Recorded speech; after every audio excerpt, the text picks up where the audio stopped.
Hello everyone, good morning. Welcome back to my blog. आज के blog की शुरुआत हो रही है सुबह के 10:30 बजे से। वैसे तो हमारी मॉर्निंग काफ़ी जल्दी हो गई थी और मुझे ना इतने सारे कपड़े धोने थे, तो मुझे शूट करने का टाइम नहीं लगा अभी तक। और ना हमारी वॉशिंग मशीन में ना काफ़ी ज़्यादा गंदगी फँस गई है अंदर, तो ये अच्छे से कपड़े साफ़ नहीं कर रही है। ये तो मैंने निकाल दिया ना, बट जो इसके नीचे जो ये पेच लगा है ना, ये खुल ही नहीं रहा था। पता नहीं क्यों, ये शायद घिस गया यहाँ से, तो ये पेज ना प्लास्टिक में चला गया है।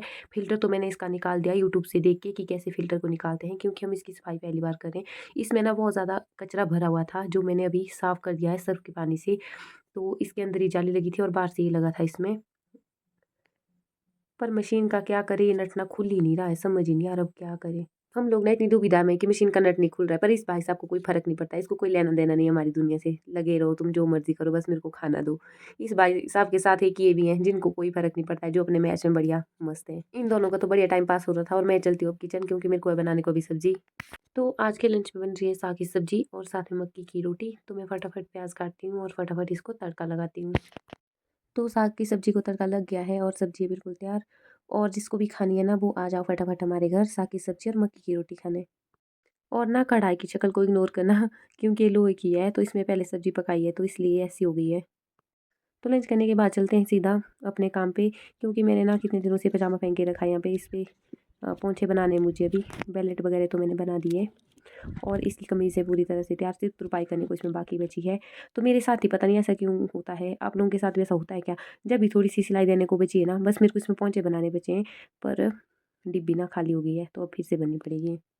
तो अपना सदियों पुराना पिटारा मैंने काम करने के लिए खोला ही था कि उतने को पतिदेव का फ़ोन आता है कि भेड़ें ना खेत में भाग रही है, तो जल्दी से ऊपर आ जा। और उतने को फिर से फ़ोन करते हैं जब मैं रास्ते में पहुंच गई कि रहने दे, भेड़ें आ गई अब। तो अब आ ही गई थी, मैंने सोचा थोड़ा बहुत व्यू भी कैप्चर कर ही लेती हूँ। तो अपना खोला हुआ पिटारा समेटते समेटते मुझे शाम हो गई और शाम को जाना था गाय दूने। और आज मैं और मेरा एक संगी, हम दो ही थे जाने वाले, क्योंकि वो गए थे आज काइस जेठ जी वगैरह के घर। वहाँ पे उनको लकड़ियाँ तोड़नी थी, तो इसलिए हम दो ही आज जाने वाले। तो चलते हैं फटाफट, क्योंकि अंधेरा होने से पहले वापस भी आना है। जल्दी का सोचते सोचते मुझे अंधेरा ही हो गया और फ़िल्टर लाया था मैंने, सोचा खाली क्या ले जाना, थोड़ी सी लकड़ियाँ ले जाते हैं इसमें। तो अब मैं गाय दूध फ्री हो गई थी, अब चलते हैं घर की तरफ।